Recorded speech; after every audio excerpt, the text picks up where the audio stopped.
ಕಾರ್ಯಕ್ರಮದ ಪ್ರಾಯೋಜಕರು ಅಮೃತವಾಣಿ ಪಾಪ್ಲಸ್.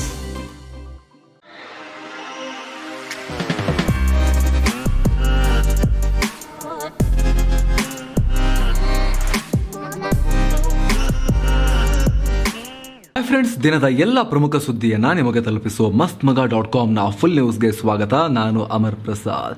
ಸಿಕ್ಕಿಂನಲ್ಲಿರೋ Bharat China border ಹತ್ರ ಭೀಕರ ಸೇನಾ ದುರಂತ ಉಂಟಾಗಿದೆ. ಸೇನಾ ವಾಹನವೊಂದು ಪ್ರಪಾತಕ್ಕೆ ಉರುಳಿ 16 ಸೈನಿಕರು ಪ್ರಾಣವನ್ನು ಕಳ್ಕೊಂಡಿದ್ದಾರೆ. 4 ಗಂಭೀರ ಗಾಯಗೊಂಡಿದ್ದಾರೆ. ಸಿಕ್ಕಿಂನ ಲಾಚನ್ನಿಂದ ಸುಮಾರು 15 ಕಿಲೋಮೀಟರ್ ದೂರದಲ್ಲಿರೋ ಜಮಾ 3 ಬಳಿ ಬೆಳಗ್ಗೆ 8 ಗಂಟೆಗೆ ಈ ಮನಸ್ಸಿಗೆ ತುಂಬ ದುಃಖವನ್ನು ಉಂಟು ಮಾಡೋ ದುರ್ಘಟನೆ ಉಂಟಾಗಿದೆ. ಮೂಲಗಳ ಪ್ರಕಾರ ಈ ಸೇನಾ ವಾಹನದಲ್ಲಿ 20 ಯೋಧರಿದ್ರು. ಇವರೆಲ್ಲ ಗಡಿಯನ್ನು ಕಾಯೋಕ್ಕೆ, ದೇಶವನ್ನು ಕಾಯೋಕ್ಕೆ ಗಡಿಗಳ ಪೋಸ್ಟ್ಗಳ ಕಡೆಗೆ ಹೋಗ್ತಾ ಇದ್ರು. ಜಮಾ 3 ಬಳಿ ಬಂದಾಗ ವಾಹನ ಪಲ್ಟಿಯಾಗಿ ಈ ದುರಂತ ಉಂಟಾಗಿದೆ. ಅಪಘಾತ ಸ್ಥಳದಿಂದ ಎಲ್ಲ 16 ವೀರ ಯೋಧರ ಮೃತದೇಹಗಳನ್ನು ರಿಕವರ್ ಮಾಡಿಕೊಳ್ಳಲಾಗಿದೆ. ಗಂಭೀರವಾಗಿ ಗಾಯಗೊಂಡಿರುವ 4ರನ್ನು ಏರ್ಲಿಫ್ಟ್ ಮಾಡಿ ಆಸ್ಪತ್ರೆಗೆ ಕರ್ಕೊಂಡು ಹೋಗಿ ಚಿಕಿತ್ಸೆ ಕೊಡಿಸಲಾಗ್ತಾ ಇದೆ. ಶವಗಳನ್ನು ಮರಣೋತ್ತರ ಪರೀಕ್ಷೆಗಾಗಿ ಗ್ಯಾಂಗ್ಟಾಕ್ನ ಸರ್ಕಾರಿ STNM ಆಸ್ಪತ್ರೆಗೆ ಕರ್ಕೊಂಡು ಹೋಗಲಾಗಿದ್ದು, ನಂತರ ಸೇನೆಗೆ ಹಸ್ತಾಂತರ ಮಾಡಲಾಗುತ್ತೆ ಅಂತ ಸೇನಾ ಮೂಲಗಳು ಹೇಳಿವೆ. ಘಟನೆಗೆ ಇಡೀ ದೇಶ ತೀವ್ರ ಆಘಾತವನ್ನು ವ್ಯಕ್ತಪಡಿಸ್ತಾ ಇದೆ. ಪ್ರಧಾನಿ ಮೋದಿ, ರಾಷ್ಟ್ರಪತಿ ದ್ರೌಪದಿ ಮುರ್ಮು, ರಕ್ಷಣಾ ಮಂತ್ರಿ ರಾಜನಾಥ್ ಸಿಂಗ್ ಸೇರಿದಂತೆ ಗಣ್ಯರು, ಇಡೀ ದೇಶ ಬಹಳ ಕಂಬನಿಯನ್ನ ಮಿಡಿತಾ ಇದೆ, ದುಃಖವನ್ನ ವ್ಯಕ್ತಪಡಿಸ್ತಾ ಇದ್ದಾರೆ. ಇನ್ನು ಕೇರಳದ ಕೊಚ್ಚಿಯಲ್ಲಿ ನಡೀತಾ ಇರೋ IPL 2023ರ ಮಿನಿ ಹರಾಜಿನಲ್ಲಿ ವಿಶ್ವಕಪ್ ವಿನ್ನರ್ಸ್ ಇಂಗ್ಲೆಂಡ್ ಆಟಗಾರರಿಗೆ ಬಹಳ ಡಿಮ್ಯಾಂಡ್ ಬಂದಿದೆ. ಇಂಗ್ಲೆಂಡ್ನ ಸ್ಟಾರ್ ಆಲ್ರೌಂಡರ್ ಸ್ಯಾಮ್ ಕರನ್ 18.5 ಕೋಟಿ ರೂಪಾಯಿಗೆ ಮಾರಾಟವಾಗಿ ಪಂಜಾಬ್ ಟೀಮ್ ಸೇರಿದ್ದಾರೆ. ಈ ಮೂಲಕ IPL ಇತಿಹಾಸದಲ್ಲೇ ಅತಿ ದೊಡ್ಡ ಮೊತ್ತಕ್ಕೆ ಬಿಡ್ಡಾದ ಆಟಗಾರ ಅನ್ನೋ ಕೀರ್ತಿಗೆ ಪಾತ್ರರಾಗಿದ್ದಾರೆ. ಈ ಹಿಂದೆ ಕ್ರಿಸ್ ಮೋರಿಸ್ 16.25 ಕೋಟಿಗೆ ರಾಜಸ್ಥಾನ್ ಟೀಮ್ಗೆ ಹೋಗಿದ್ರು. ಇದು IPLನಲ್ಲಿ ಅತಿ ಹೆಚ್ಚಿನ ಬಿಡ್ಡಾಗಿತ್ತು ಹಿಸ್ಟ್ರಿಯಲ್ಲೇ. ಇದೀಗ ಈ ದಾಖಲೆಯನ್ನು ಸ್ಯಾಮ್ ಕರನ್ ಮುರಿದು ನೂತನ ದಾಖಲೆ ನಿರ್ಮಾಣ ಮಾಡಿದ್ದಾರೆ. ಇನ್ನು ಆಲ್ರೌಂಡರ್ ಬೆನ್ ಸ್ಟೋಕ್ಸ್ ಅವರನ್ನು CSK ತಂಡ ಬರೋಬ್ಬರಿ 16.25 ಕೋಟಿ ರೂಪಾಯಿಗೆ ಪರ್ಚೇಸ್ ಮಾಡಿದೆ. ಆದರೆ ಮತ್ತೊಬ್ಬ ಆಲ್ರೌಂಡರ್ ಕ್ಯಾಮರೂನ್ ಗ್ರೀನ್ 17.5 ಕೋಟಿಗೆ ಮುಂಬೈ ಟೀಮ್ನ ಪಾಲಾಗಿದ್ದಾರೆ. ಇನ್ನು ಕನ್ನಡಿಗರಾದ ಮಯಾಂಕ್ ಅಗರ್ವಾಲ್ 8.25 ಕೋಟಿಗೆ ಹೈದರಾಬಾದ್ ಪಾಲಾಗಿದ್ದಾರೆ. ಆರಂಭದಲ್ಲಿ RCB ಇವ್ರನ್ನ ಖರೀದಿ ಮಾಡೋಕೆ ನೋಡಿತಾದರೂ ಕೂಡ 2 ಕೋಟಿ ದಾಟಿದ ತಕ್ಷಣ ಬೇಡ ಅಂತು. ಇನ್ನು ಮನೀಶ್ ಪಾಂಡೆ 2.4 ಕೋಟಿಗೆ ಡೆಲ್ಲಿ ಕ್ಯಾಪಿಟಲ್ಸ್ಗೆ ಹೋಗಿದ್ದಾರೆ. ಹಾಗೆ 50 ಲಕ್ಷ ಮೂಲ ಬೆಲೆಗೆ ಅಜಿಂಕ್ಯ ರಹಾನೆ CSK ಟೀಮನ್ನು ಸೇರಿದ್ದಾರೆ. ಅತ್ತ ಪದೇ ಪದೇ ಫೇಲ್ ಆಗ್ತಾ ಇದ್ರು ನಿಕೋಲಸ್ ಪೂರನ್ ಕೂಡ 16 ಕೋಟಿಗೆ ಲಕ್ನೋ ಟೀಮ್ಗೆ ಸೇಲ್ ಆಗಿದ್ದಾರೆ. ಇನ್ನು ನಮ್ಮ RCB 3.2 ಕೋಟಿ ರೂಪಾಯಿಗೆ ಇಂಗ್ಲೆಂಡ್ ಆಲ್ರೌಂಡರ್ ವಿಲ್ ಜಾಕ್ಸನ್ ರನ್ನ 1.9 ಕೋಟಿ ರೂಪಾಯಿಗೆ ಇಂಗ್ಲೆಂಡ್ ವೇಗೆ ರೀಸ್ ಟೋಪ್ಲೆ ಹಾಗೆ 20 ಲಕ್ಷಕ್ಕೆ ಹಿಮಾಂಶು ಶರ್ಮಾ ಅನ್ನೋ ಬ್ಯಾಟರ್ ಅನ್ನ ಖರೀದಿ ಮಾಡಿದೆ. ಇದು ಫುಲ್ ನ್ಯೂಸ್ ರೆಕಾರ್ಡ್ ಆಗೋವರೆಗಿನ ಡೀಟೇಲ್. ಹರಾಜು ಇನ್ನೂ ಕೂಡ ನಡೀತಾ ಇದೆ. ನಾಳೆ ಕೂಡ ಕಂಟಿನ್ಯೂ ಆಗುತ್ತೆ. ಕಂಟಿನ್ಯೂಸ್ ಆಗಿ ನಾವು ನಿಮಗೆ ನಾಳೆ ಕೂಡ ಇದರ ಬಗ್ಗೆ ಮಾಹಿತಿಯನ್ನು ನೀಡ್ತೀವಿ. ಹೊಸ ವರ್ಷ ಹಾಗೂ ಕ್ರಿಸ್ಮಸ್ ಸಂಭ್ರಮದ ಮಧ್ಯೆನೇ ದೇಶದಲ್ಲಿ ಕೊರೋನಾ ಆತಂಕ ಮನೆ ಮಾಡಿದೆ. ಇದೀಗ ಎಲ್ಲ ರಾಜ್ಯಗಳ ಆರೋಗ್ಯ ಮಂತ್ರಿಗಳೊಂದಿಗೆ ಕೇಂದ್ರ ಆರೋಗ್ಯ ಮಂತ್ರಿ ಮನ್ಸುಖ್ ಮಾಂಡವ್ಯ ಮೀಟಿಂಗ್ ಮಾಡಿದ್ದಾರೆ. ಸಭೆಯಲ್ಲಿ ಎಲ್ಲ ರಾಜ್ಯಗಳಿಗೂ ಕೊರೋನಾ ಸಂಬಂಧಪಟ್ಟ ಹಾಗೆ ಸೂಕ್ತ ಕ್ರಮಗಳನ್ನು ಕೈಗೊಳ್ಳುವಂತೆ ಸೂಚನೆ ಕೊಡಲಾಗಿದೆ. ಜೊತೆಗೆ ಕೇಂದ್ರ ಆರೋಗ್ಯ ಸಚಿವಾಲಯದಿಂದ ಕೆಲವೊಂದು ಮಾರ್ಗಸೂಚಿಗಳನ್ನು ಕೂಡ ಪ್ರಕಟ ಮಾಡಲಾಗಿದೆ. ಇನ್ಫ್ಲೂಯೆನ್ಸಾ ಸೇರಿದಂತೆ ಇತರ ಶ್ವಾಸಕೋಶಕ್ಕೆ ಸಂಬಂಧಪಟ್ಟ ಎಲ್ಲ ಕಾಯಿಲೆಗಳನ್ನು ಡಿಸ್ಟ್ರಿಕ್ಟ್ ವೈಸ್ ಮಾನಿಟರ್ ಮಾಡಬೇಕು. ಎಲ್ಲ ಜಿಲ್ಲೆಗಳಲ್ಲೂ ಸರಿಯಾಗಿ ಕೊರೋನಾ ಟೆಸ್ಟಿಂಗ್ ಆಗ್ತಿದೆಯಾ ಅಂತ ಟ್ರ್ಯಾಕ್ ಮಾಡಬೇಕು. ಪಾಸಿಟಿವ್ ಬಂದ ಸ್ಯಾಂಪಲ್ಗಳನ್ನು ಲ್ಯಾಬ್ಗೆ ಕಳಿಸಿ ಹೊಸ ರೂಪಾಂತರಿಗಳ ಪತ್ತೆಗೆ ಸಹಕರಿಸಬೇಕು ಅಂತ ಎಲ್ಲ ರಾಜ್ಯಗಳಿಗೆ ಹಾಗೂ ಕೇಂದ್ರಾಡಳಿತ ಪ್ರದೇಶಗಳಿಗೆ ಸೂಚನೆ ಕೊಡಲಾಗಿದೆ. ಇನ್ನು ದೇಶದಲ್ಲಿ ಕಳೆದ 24 ಗಂಟೆಯಲ್ಲಿ 163 ಕೊರೋನಾ ಕೇಸಸ್ ವರದಿಯಾಗಿದ್ದು, ಒಟ್ಟು ಸೋಂಕಿತರ ಸಂಖ್ಯೆ ಇದುವರೆಗೆ ಕೊರೋನಾ ಬಂದಲ್ಲಿಂದ 4,41,42,608ಕ್ಕೆ ಏರಿಕೆಯಾಗಿದೆ. ದೇಶದಲ್ಲಿ 98.80% ರಿಕವರಿ ರೇಟ್ ಇದ್ದು 3,380 ಇನ್ನೂ ಕೂಡ ಆಕ್ಟಿವ್ ಕೇಸಸ್ ಇವೆ. ಏನೋ ಕೊರೋನಾ ಭೀತಿ ರಾಜ್ಯಗಳಲ್ಲೂ ಕೂಡ ಕಾಡ್ತಾ ಇದೆ. ಕರ್ನಾಟಕದಲ್ಲೂ ಕೂಡ ನಾಳೆ ಪ್ರತ್ಯೇಕ ತುರ್ತು ಸಭೆ ನಡೆಸೋದಾಗಿ ಸಚಿವ R. ಅಶೋಕ್ ಹೇಳಿದ್ದಾರೆ. ರಾಜ್ಯಕ್ಕೆ ಹಾಗೂ ರಾಜಧಾನಿ ಬೆಂಗಳೂರಿಗೆ ಅನ್ವಯ ಆಗೋ ರೀತಿಯಲ್ಲಿ ಕೆಲ ಮಾರ್ಗಸೂಚಿಗಳನ್ನು ಹೊರಡಿಸೋ ಬಗ್ಗೆ ಚರ್ಚೆ ಮಾಡಲಾಗುತ್ತೆ ಅಂತ ಹೇಳಿದ್ದಾರೆ. ಇತ್ತ ಬೆಂಗಳೂರಿನ ಮೆಟ್ರೋ ಪ್ರಯಾಣಿಕರಿಗೆ ಮಾಸ್ಕ್ ಕಡ್ಡಾಯಗೊಳಿಸುವ ಬಗ್ಗೆ ಆದೇಶ ಹೊರಡಿಸೋಕೆ ಚಿಂತನೆ ನಡೆಸಲಾಗ್ತಾ ಇದೆ. ಕೊರೋನಾ ಭೀತಿಯಿಂದ ಬೆಂಗಳೂರಿನ ಸಾರ್ವಜನಿಕ ಸ್ಥಳಗಳಲ್ಲಿ ಅಲರ್ಟ್ ಘೋಷಿಸಲಾಗಿದೆ. BMTC, KSRTC ಬಸ್ ನಿಲ್ದಾಣಗಳಲ್ಲೂ ಕೂಡ ಕಟ್ಟೆಚ್ಚರ ವಹಿಸಲಾಗಿದೆ. ಕೊರೋನಾ ಭೀತಿ ಹಿನ್ನೆಲೆಯಲ್ಲಿ ಸರ್ಕಾರದ ಮಾರ್ಗಸೂಚಿಗೂ ಮುನ್ನವೇ ಈ ಕಡೆ ಬೆಂಗಳೂರಿನ ಖಾಸಗಿ ಶಾಲೆಗಳಲ್ಲಿ ಮಾಸ್ಕ್ ಕಡ್ಡಾಯಗೊಳಿಸಿ ಆದೇಶ ಹೊರಡಿಸಲಾಗಿದೆ. ಖಾಸಗಿ ಶಾಲಾ ಒಕ್ಕೂಟ ಈ ಸೂಚನೆ ಕೊಟ್ಟಿದೆ. ವಿದ್ಯಾರ್ಥಿಗಳು, ಶಿಕ್ಷಕರು, ಶಾಲಾ ಸಿಬ್ಬಂದಿ ಮಾಸ್ಕ್ ಧರಿಸೋದು, ಸಾಮಾಜಿಕ ಅಂತರ ಕಾಯ್ದುಕೊಳ್ಳೋದು ಕಡ್ಡಾಯ ಮಾಡಲಾಗಿದೆ. ನೆಗಡಿ, ಕೆಮ್ಮು, ಜ್ವರದಂತಹ ಲಕ್ಷಣ ಕಂಡು ಬಂದರೆ ಕೂಡಲೇ ಕೊರೋನಾ ಸೋಂಕು ತಪಾಸಣೆ ನಡೆಸಬೇಕು ಅಂತ ಸೂಚನೆ ಕೊಡಲಾಗಿದೆ. ಭಾರತ್ ಬಯೋಟೆಕ್ ಕಂಪನಿ ಅಭಿವೃದ್ಧಿಪಡಿಸಿರೋ ನೇಸಲ್ ಅಂದರೆ ಮೂಗಿನ ಮೂಲಕ ಹಾಕಲಾಗುವ ಕೊರೋನಾ ಲಸಿಕೆಯನ್ನು ಬೂಸ್ಟರ್ ಡೋಸ್ ಆಗಿ ಬಳಕೆ ಮಾಡೋಕೆ ಕೇಂದ್ರ ಸರ್ಕಾರ ಅನುಮೋದನೆ ಕೊಟ್ಟಿದೆ. ಈ ಲಸಿಕೆ ಖಾಸಗಿ ಆಸ್ಪತ್ರೆಗಳಲ್ಲಿ ಲಭ್ಯ ಇದ್ದು ಇಂದಿನಿಂದ ಕೊರೋನಾ ಲಸಿಕಾ ಕಾರ್ಯಕ್ರಮದಲ್ಲಿ ಸೇರಿಸಲಾಗುತ್ತೆ ಅಂತ ಸರ್ಕಾರ ಹೇಳಿದೆ. ಕೊರೋನಾ ನಿಯಂತ್ರಣಕ್ಕಾಗಿ ಮೂಗಿನ ಮೂಲಕ ಬಳಸಲಾಗ್ತಿರೋ ದೇಶದ ಮೊದಲ ಕೊರೋನಾ ಲಸಿಕೆ ಇದಾಗಿದೆ. 2021 ಆಗಸ್ಟ್ನಲ್ಲಿ ಲಸಿಕೆಯ 2ನೇ ಹಾಗೂ 3ನೇ ಹಂತದ ಕ್ಲಿನಿಕಲ್ ಪ್ರಯೋಗವನ್ನು ನಡೆಸಲಾಗಿತ್ತು. ಕೆಪಿಎಸ್ಸಿ ಅಥವಾ ಕರ್ನಾಟಕ ಲೋಕಸೇವಾ ಆಯೋಗ ಕೊನೆಗೂ ತಾನು ನಡೆಸುವ ಸ್ಪರ್ಧಾತ್ಮಕ ಪರೀಕ್ಷೆಗಳನ್ನು ಆನ್ಲೈನ್ನಲ್ಲಿ ಮಾಡೋಕೆ ತೀರ್ಮಾನ ಮಾಡಿದೆ. ಈಗಾಗಲೇ ಇದಕ್ಕಾಗಿ ತಯಾರಿ ಮಾಡಿಕೊಳ್ಳಲಾಗ್ತಾ ಇದೆ. ಈ ನಿಟ್ಟಿನಲ್ಲಿ ಪ್ರಾಯೋಗಿಕ ಅಣುಕು ಪರೀಕ್ಷೆಯನ್ನು ರಾಜ್ಯದ ಕೆಲ ಆಯ್ದ ಜಿಲ್ಲೆಗಳಲ್ಲಿ ಜನವರಿ 7ನೇ ತಾರೀಕು ನಡೆಸೋಕೆ ಉದ್ದೇಶಿಸಲಾಗಿದೆ. ಈ ಪರೀಕ್ಷೆ ಬರೆಯೋದಕ್ಕೆ ಇಂದಿನಿಂದ ಆನ್ಲೈನ್ ಅರ್ಜಿಗಳನ್ನು ಆಹ್ವಾನಿಸಲಾಗಿದೆ. ಪ್ರಾಯೋಗಿಕ ಪರೀಕ್ಷೆ ಆಗಿರೋದ್ರಿಂದ ಲಿಮಿಟೆಡ್ ಅಭ್ಯರ್ಥಿಗಳಿಗೆ ಮಾತ್ರ ಅವಕಾಶ ಕೊಡಲಾಗಿದೆ. ಅರ್ಜಿ ಸಲ್ಲಿಸೋಕೆ ಡಿಸೆಂಬರ್ 31ನೇ ತಾರೀಕು ಕೊನೆಯ ದಿನಾಂಕವಾಗಿದೆ. ಕರ್ನಾಟಕದಲ್ಲಿ ಚುನಾವಣೆ ಹತ್ರ ಬರ್ತಾ ಇದ್ದ ಹಾಗೆ ಮೀಸಲಾತಿ ಕಾವು ಮತ್ತಷ್ಟು ಜೋರಾಗಿದೆ. ಪಂಚಮಸಾಲಿ ಜೊತೆಗೆ ಒಕ್ಕಲಿಗ ಸಮುದಾಯದವರು ಕೂಡ ಮೀಸಲಾತಿಗಾಗಿ ಆಗ್ರಹ ಮಾಡ್ತಿದ್ದಾರೆ. ಈ ಸಂಬಂಧ ಮಾತನಾಡಿದ ಸಚಿವ ಆರ್ ಅಶೋಕ್, ಒಕ್ಕಲಿಗರಿಗೂ ಮೀಸಲಾತಿ ಕೊಡಬೇಕು, ನಮ್ಮ ಜನಾಂಗದಲ್ಲೂ ಬಡವರು ನಿರ್ಗತಿಕರಿದ್ದಾರೆ. ಈ ಬಗ್ಗೆ ನಾವು ಮುಖ್ಯಮಂತ್ರಿಗಳಿಗೆ ಮನವಿ ಮಾಡಿದ್ದೇವೆ, ನಾವು ಹೆದರಿಸಿ ಧಮಕಿ ಹಾಕಿಲ್ಲ ಅಂತ ಹೇಳಿದ್ದಾರೆ. ಇದರ ಜೊತೆಗೆ ಈ ಬಗ್ಗೆ ಪ್ರತಿಕ್ರಿಯೆ ಕೊಟ್ಟಿರುವ ಬಿಜೆಪಿ ಶಾಸಕ ಬಸನಗೌಡ ಪಾಟೀಲ್ ಯತ್ನಾಳ್, ನಾವು ಯಾರಿಗೂ ಕೂಡ ಧಮಕಿ ಹಾಕಿಲ್ಲ, ದೇವೇಗೌಡರ ರೀತಿ ಅಶೋಕ್ ಕೂಡ 50 ಸೀಟ್ ಗೆದ್ದು ಬರಲಿ, ನಾವು ಉತ್ತರ ಕರ್ನಾಟಕದಲ್ಲಿ ಬಿಜೆಪಿಯನ್ನು ಗೆಲ್ಲಿಸಿ ತರ್ತೀವಿ, ಬರೀ ಕತೆ ಹೇಳಿದ್ರೆ ಸಾಕಾಗಲ್ಲ ಅಂತ ಹೇಳಿದ್ದಾರೆ.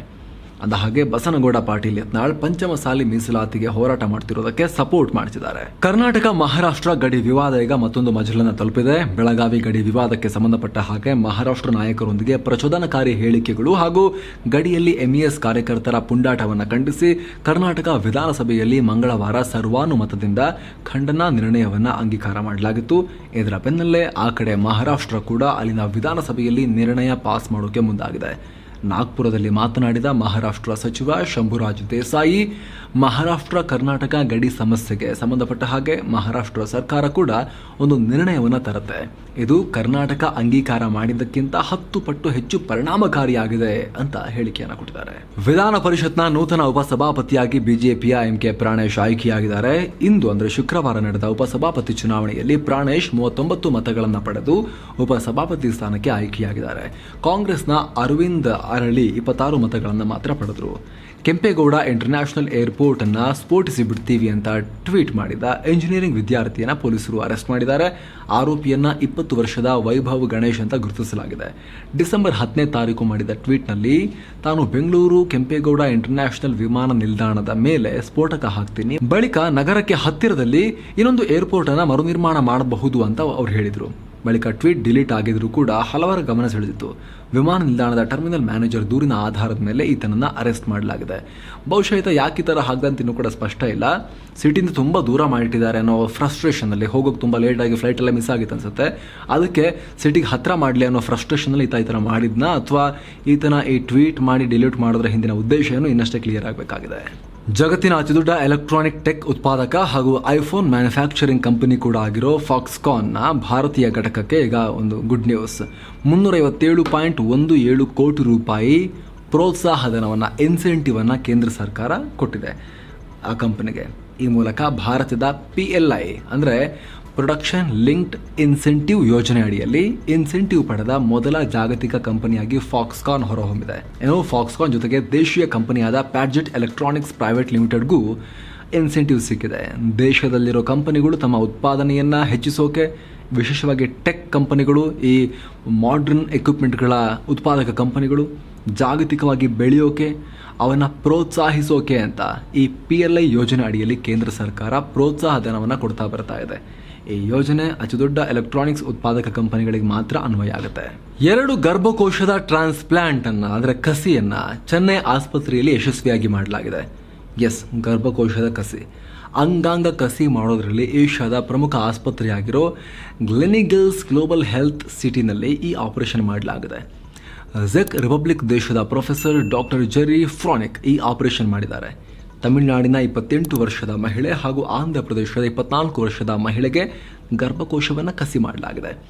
ಇಲ್ಲಿ ಇಂಟ್ರೆಸ್ಟಿಂಗ್ ವಿಚಾರ ಏನು ಗೊತ್ತಾ, ಈ ಇಬ್ಬರು ಮಹಿಳೆಯರಿಗೂ ಅವರ ತಾಯಂದಿರೇ ಗರ್ಭಕೋಶಗಳನ್ನ ಆ ಅಂಗವನ್ನ ದಾನ ಮಾಡಿದ್ದಾರೆ. ಈ ಯುವತಿಯರಲ್ಲಿ ಗರ್ಭಕೋಶ ಸರಿಯಾಗಿ ಬೆಳವಣಿಗೆ ಆಗಿರಲಿಲ್ಲ ಅಥವಾ ಗರ್ಭಾಶಯನೇ ಸರಿಯಾದ ರೀತಿಯಲ್ಲಿ ಅಲ್ಲಿ ಸ್ಟ್ರಕ್ಚರ್ ಆಗಿ ರೂಪುಗೊಂಡಿರಲಿಲ್ಲ.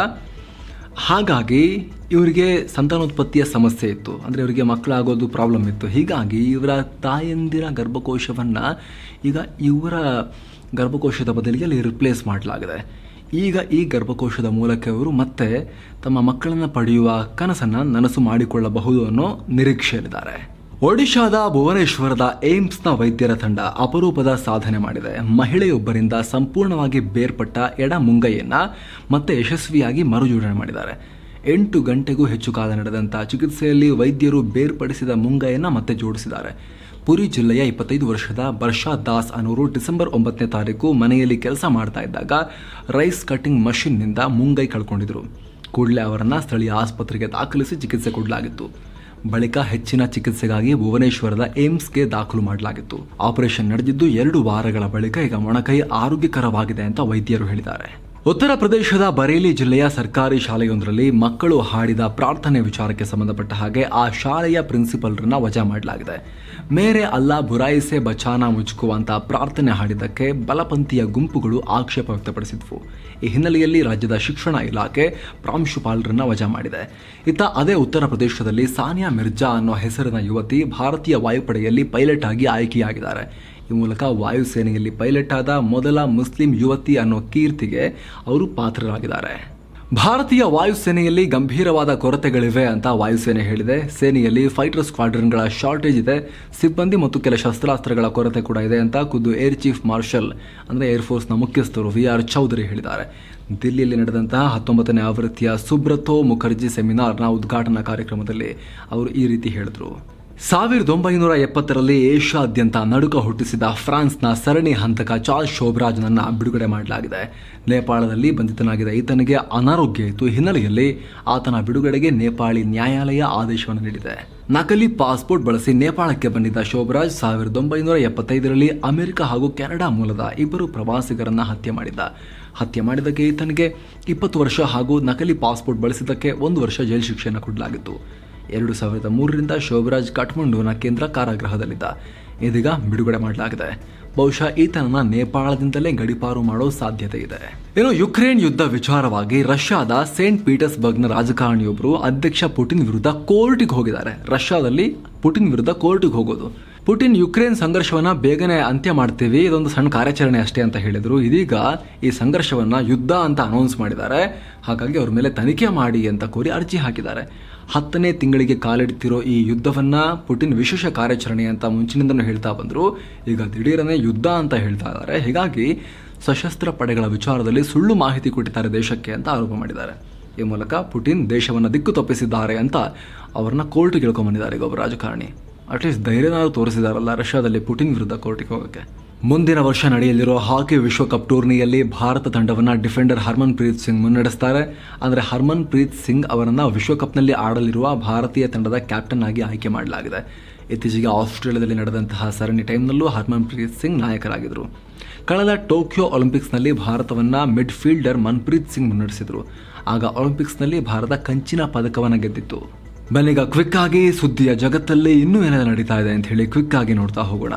ಕ್ವಿಕ್ ರೌಂಡ್ ಅಪ್ ನಲ್ಲಿ ಪೂರ್ವ ಭಾರತದ ಮೊದಲ ವಂದೇ ಭಾರತ್ ಟ್ರೈನ್ ಅನ್ನ ಡಿಸೆಂಬರ್ 30ನೇ ತಾರೀಕು ಪ್ರಧಾನಿ ಮೋದಿ ಉದ್ಘಾಟನೆ ಮಾಡ್ತಾರೆ. ಈ ರೈಲು ಕೋಲ್ಕತ್ತಾದ ಹೌರಾ ಮತ್ತು ನ್ಯೂ ಜಲ್ಪಾಯ್ಗುರಿ ಮಧ್ಯೆ ಸಂಚರಿಸಲಿದೆ. ಇನ್ನು ಜಮ್ಮು ಕಾಶ್ಮೀರದಲ್ಲಿ ಉಗ್ರರ ಬೇಟೆ ಮುಂದುವರೆದಿದೆ. ಇದೀಗ ಹಿಜ್ಬುಲ್ ಉಗ್ರ ಸಂಘಟನೆಗೆ ಸೇರಿದ 5 ಉಗ್ರಗಾಮಿಗಳನ್ನ ಅರೆಸ್ಟ್ ಮಾಡಲಾಗಿದೆ. 5 ನಾಯಿ ಮರಿಗಳನ್ನ ನೀರಿನ ಹೊಂಡದಲ್ಲಿ ಮುಳುಗಿಸಿ ಸಾಯಿಸಿದ ಆರೋಪದಲ್ಲಿ ಮಹಿಳೆಯೊಬ್ಬರ ಮೇಲೆ ಕೇಸ್ ದಾಖಲಾಗಿದೆ.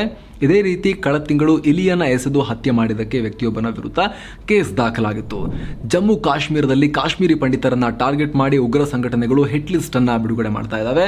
ಹೀಗಾಗಿ ತಮಗೆ ರಕ್ಷಣೆ ಬೇಕು ಅಂತ ಆಗ್ರಹಿಸಿ ಪಂಡಿತರು ಸರ್ಕಾರದ ವಿರುದ್ಧ ಪ್ರತಿಭಟನೆ ಮಾಡ್ತಿದ್ದಾರೆ. ಹೀಗೆ ಕೆಲಸ ಬಿಟ್ಟು ಪ್ರತಿಭಟನೆ ಮಾಡಿದ್ರೆ ಅವರಿಗೆ ಸಂಬಳ ಕೊಡಲ್ಲ ಅಂತ ಹೇಳಿ ಅಲ್ಲಿನ ಸರ್ಕಾರ ಹೇಳಿತು. ಇದರಿಂದ ಮತ್ತಷ್ಟು ರುಚಿಗೆದ್ದಿರೋ ಪಂಡಿತರು ಬಿಜೆಪಿ ಡಿಜಿಪಿ ಕಚೇರಿ ಮುಂದೆ ದೊಡ್ಡ ಪ್ರತಿಭಟನೆಯನ್ನು ಮಾಡಿದ್ದಾರೆ. ಇನ್ನು ನೂಪುರ್ ಶರ್ಮಾ ಪರ ಪೋಸ್ಟ್ ಹಾಕಿದ್ದಕ್ಕೆ ರಾಜಸ್ಥಾನದ ಉದಯಪುರ್ನಲ್ಲಿ ಕನಯ್ಯಲಾಲ್ ಅನ್ನೋ ಟೇಲರ್ ಹತ್ಯೆ ಮಾಡಲಾಗಿತ್ತು. ಈ ಕೇಸ್ಗೆ ಸಂಬಂಧಪಟ್ಟ ಹಾಗೆ ಎನ್ಐಎ ಚಾರ್ಜ್ ಶೀಟ್ ಹಾಕಿದೆ. 11 ಜನರನ್ನ ಹೆಸರಿಸಲಾಗಿದೆ. ಸಲ್ಮಾನ್ ಮತ್ತು ಅಬು ಇಬ್ರಾಹಿಂ ಅನ್ನೋ ಇಬ್ಬರು ಪಾಕ್ನ ಕರಾಚಿ ನಿವಾಸಿಗಳು ಕೂಡ ಇದ್ದಾರೆ. ಹೀಗಾಗಿ ಹತ್ಯೆಯಲ್ಲಿ ಪಾಕ್ ಪಾತ್ರ ಇದೆ ಅಂತ ಹೇಳಿ ಸ್ಪಷ್ಟ ಆಗಿದೆ. ಪಾಕಿಸ್ತಾನದ ಮಾಜಿ ಪ್ರಧಾನಿ ಇಮ್ರಾನ್ ಖಾನ್ರ 2ನೇ ಮಾಜಿ ಪತ್ನಿ ರೆಹಮ್ ಖಾನ್ ಈಗ 3ನೇ ಬಾರಿಗೆ ಮದುವೆಯಾಗಿದ್ದಾರೆ. ಅದರಲ್ಲೂ ತಮಗಿಂತ 13 ವರ್ಷ ಚಿಕ್ಕವರೊಂದಿಗೆ ದಾಂಪತ್ಯಕ್ಕೆ ಕಾಲಿಟ್ಟಿದ್ದಾರೆ. ರೆಹಮ್ ಖಾನ್ಗೆ 49 ವರ್ಷ. ಈಗ ಅವರು ಮದುವೆ ಆಗಿರೋದು 36 ವರ್ಷದ ಪಾಕ್ ಮೂಲದ ಅಮೆರಿಕನ್ ಆಕ್ಟರ್ ಅನ್ನ. ಆಗಲೇ ಹೇಳಿದ ಹಾಗೆ ಅವರು ಪಾಕ್ನ ಮಾಜಿ ಪ್ರಧಾನಿ ಇಮ್ರಾನ್ ಖಾನ್ರ 2ನೇ ಪತ್ನಿ. ಯಾರು? ರೆಹಮ್. 2015ರಲ್ಲಿ ಖಾನ್ರನ್ನ ಮದುವೆ ಆದ ಬಳಿಕ ಕೇವಲ 10 ತಿಂಗಳಲ್ಲೇ ಖಾನ್ ಸವಾಸ ಸಾಕಾಗಿ ಡಿವೋರ್ಸ್ ಕೊಟ್ಟಿದ್ರು. ಫ್ರಾನ್ಸ್ ರಾಜಧಾನಿ ಪ್ಯಾರಿಸ್ನಲ್ಲಿ ಭಯಾನಕ ಶೂಟೌಟ್ ಆಗಿದೆ. ಘಟನೆಯಲ್ಲಿ ಇಬ್ಬರು ಮೃತಪಟ್ಟಿದ್ದು ಹಲವಾರು ಮಂದಿ ಗಾಯಗೊಂಡಿದ್ದಾರೆ. ಕೇಸ್ಗೆ ಸಂಬಂಧಪಟ್ಟ ಹಾಗೆ 60 ವರ್ಷದ ಬಂದೂಕುದಾರಿಯನ್ನ ಈಗಾಗಲೇ ಬಂಧಿಸಲಾಗಿದೆ. ಈತ ಯಾಕೆ ಗುಂಡಿನ ದಾಳಿ ಮಾಡಿದ್ದ ಅನ್ನೋದು ಇನ್ನೂ ಕೂಡ ಸ್ಪಷ್ಟವಾಗಿಲ್ಲ. ತನಿಖೆ ನಡೀತಾ ಇದೆ. ಎಲ್ಲ ಕ್ಲಿಯರ್ ಆಗಿದೆ ಅಂತ ಹೇಳಿ ಪ್ಯಾರಿಸ್ ಪೊಲೀಸರು ಹೇಳಿದ್ದಾರೆ. ಏನೋ ಷೇರುಪೇಟೆ ವಿಚಾರಕ್ಕೆ ಬಂದರೆ ಸಂವೇದಿ ಸೂಚ್ಯಂಕ 980 ಅಂಕ ಬಿದ್ದು 59,845ರಲ್ಲಿ ವಾರದ ವಹಿವಾಟನ್ನು ಅಂತ್ಯಗೊಳಿಸಿದೆ. ಹಣದುಬ್ಬರವನ್ನು ಬ್ಯಾಲೆನ್ಸ್ ಮಾಡೋಕೆ ಪ್ರಮುಖ ಜಾಗತಿಕ ಸೆಂಟ್ರಲ್ ಬ್ಯಾಂಕ್ಗಳು ಬಡ್ಡಿ ದರವನ್ನು ಹೆಚ್ಚಿಗೆ ಮಾಡೋ ನಿಲುವನ್ನು ಹೊಂದಿದ್ದಾವೆ. ಬಡ್ಡಿ ದರ ಜಾಸ್ತಿ ಕೂಡ ಮಾಡ್ತಿದ್ದಾರೆ. ಹಾಗೆ ಜಗತ್ತಿನಾದ್ಯಂತ ಕೊರೋನಾ ಆತಂಕ ಕೂಡ ಈಗ ಜಾಸ್ತಿ ಆಗ್ತಾ ಇದೆ. ಚೀನಾದಿಂದ ಮತ್ತೊಂದು ಹೊಡೆತ ಬರ್ತಾ ಇದೆಯೇನೋ ಅಂತ. ಹೀಗಾಗಿ ಷೇರುಪೇಟೆ ಮೇಲೆ ಜಾಗತಿಕವಾಗಿ ಪೆಟ್ಟು ಬಿದ್ದಿದೆ. ಭಾರತದಲ್ಲೂ ಕೂಡ ಕೊಲ್ಯಾಪ್ಸ್ ಆಗಿದೆ ಕಳೆದ 2-3 ದಿನಗಳಿಂದ. Tata steel, Tata motors, SBI, Reliance industries ಸೇರಿದಂತೆ ಪ್ರಮುಖ ಸಂಸ್ಥೆಗಳ ಷೇರುಗಳು 5% ಡೌನ್ ಆಗಿವೆ. ನಿಫ್ಟಿ ಕೂಡ 320 ಅಂಕ ಇಳಿಕೆ ಕಂಡು 17,806 ಆಗಿದೆ. ಡಾಲರ್ ಮುಂದೆ ರೂಪಾಯಿ ಮೌಲ್ಯ 7 ಪೈಸೆ ಡೌನ್ ಆಗಿ 82 ರೂಪಾಯಿ 86 ಪೈಸೆ ಆಗಿದೆ. ಇನ್ನು ಚಿನ್ನ ಮತ್ತು ಬೆಳ್ಳಿ ಬೆಲೆ ವಿಚಾರಕ್ಕೆ ಬಂದರೆ 24 ಕ್ಯಾರೆಟ್ನ 10 ಗ್ರಾಂ ಚಿನ್ನದ ಬೆಲೆಯಲ್ಲಿ 333 ರೂಪಾಯಿ ಇಳಿಕೆಯಾಗಿ 54,366 ಆಗಿದೆ. 22 ಕ್ಯಾರೆಟ್ನ 10 ಗ್ರಾಂ ಚಿನ್ನದ ಬೆಲೆಯಲ್ಲಿ 304 ರೂಪಾಯಿ ಡೌನ್ ಆಗಿ 49,800 ಆಗಿದೆ. 1 ಕೆಜಿ ಬೆಳ್ಳಿ ಬೆಲೆ 217 ರೂಪಾಯಿ ಏರಿಕೆಯಾಗಿ 67,822 ರೂಪಾಯಿ ಆಗಿದೆ. ಸೊ ಫ್ರೆಂಡ್ಸ್, ಇದಾಗಿತ್ತು ಇವತ್ತಿನ ಫುಲ್ ನ್ಯೂಸ್. ನಾವು ಕುಯ್ದಿಲ್ಲ, ಎಳೆದಿಲ್ಲ, ಕಿರ್ಚಾಡಿಲ್ಲ. ಕೇವಲ ಸುದ್ದಿಯ ರೀತಿಯಲ್ಲಿ ನಿಮಗೆ ತಲುಪಿಸುವ ಪ್ರಯತ್ನವನ್ನು ಮಾಡ್ತಾ ಇದ್ದೀವಿ. ನಮ್ಮ ಈ ಪ್ರಯತ್ನ ನಿಮಗೆ ಇಷ್ಟ ಆಗ್ತಾ ಇದ್ದರೆ ದಯವಿಟ್ಟು mastmaga.com ಚಾನಲ್ಗೆ ಸಬ್ಸ್ಕ್ರೈಬ್ ಮಾಡಿ. ಪಕ್ಕದ ಬೆಲ್ ಐಕಾನ್ ಮೇಲೆ ಕ್ಲಿಕ್ ಮಾಡೋದನ್ನು ಯಾವುದೇ ಕಾರಣಕ್ಕೂ ಮರಿಬೇಡಿ ಅಂತ ನಿಮ್ಮಲ್ಲಿ ಮನವಿ. Thank you so much. ಮತ್ತೆ ಭೇಟಿ ಆಗ್ತಿರೋಣ. ನಮಸ್ತೆ.